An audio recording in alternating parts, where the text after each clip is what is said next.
Number 6 on your list is that clear policies matter, but culture matters more. What does that mean? So we're talking about Carers' Rights Day, and I've already alluded to a couple of rights that employers should know that they should be offering to their teams. But a policy is no good if no one feels safe to use it. So, um, uh, one one thing, review policies for, it sounds really basic, but does it read as basic English that someone can understand? Yes, this is me and I'm entitled to it. Sometimes they sound a bit like they exclude some particular people if they do a particular role or something like that. So making sure that it's universally understood and applicable and accepted. Um, but then also just promoting those policies as well. So I would love it. It would be such a result for me if someone was listening to this podcast and then went back to their workplace and said, we need to have a carers policy. So brilliant. Stick it in the handbook, get it signed off by HR, and then don't talk about it. Don't let anyone know that you've put it in the handbook. So please, And when like, someone tries to send out. use it, just knock them back. Yeah. Yeah, publicize it. Say, all right, okay, we've revised this because we are a culture of continuous improvement, I would like to think. That kind of thing. Like, say, we've revised this particular policy, explain to people what a carer is. Like, say, like a carer may be this, use the definition from the Carers UK website.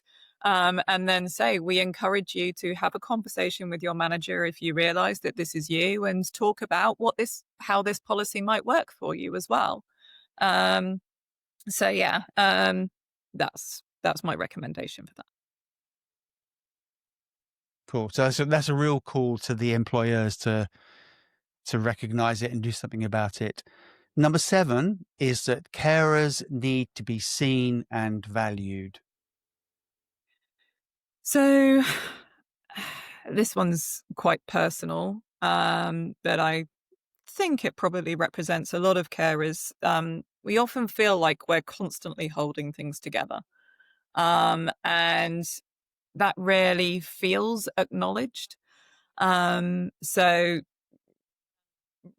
if like managers, leaders can recognize the contributions and make sure that they are saying, thank you for going the extra mile, because I know that you probably had to make a sacrifice somewhere else, or, um, you know, uh, that's kind of where I was going with that. And also, if you really value those carers in your company, maybe set up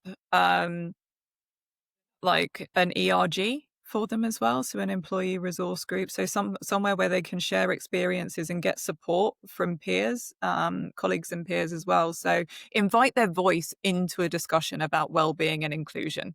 That is a wonderful way to recognize that carers are in your workforce. There is something going on that they would benefit from, a little bit of recognition and a little bit of extra consideration.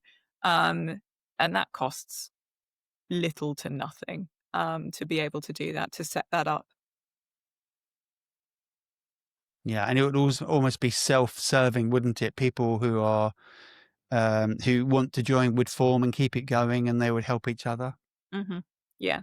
People are passionate about problem solving and supporting each other. And if there's space made for them to be able to do that, like once a month or something like that, to just connect with people having similar experiences, it's helpful. And number 8, the last one on your list, connection prevents isolation. Mm-hmm. What do you mean by that? So it can feel very lonely. Even though I have said 1 in 7 working people are carers, so people providing unpaid care for loved ones that need it. Then, especially, I don't know, in a large organization or a busy company, everyone's just getting on. Everyone's on this hamster wheel. And it can feel quite Hmm. isolating. Like, people are having a very different experience. Like, people who are talking about, oh, we all went out to the pub last night, and telling stories about funny things that have happened and stuff like that. And Yeah. maybe the carer missed out on going because they couldn't leave someone at home, or maybe there was a big client offsite, and again that person wasn't able to attend because they couldn't leave someone for that length of time.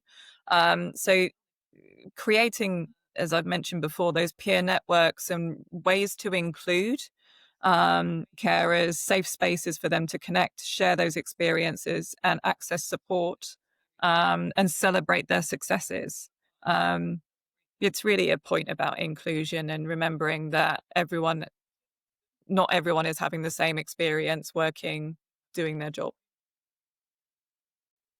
Thank you, Kirsten. So that's your 8 points, and I think it's great because it covers everything from the carer's point of view, from the colleague's point of view, from the manager's point of view, from the career point of view. It's superb.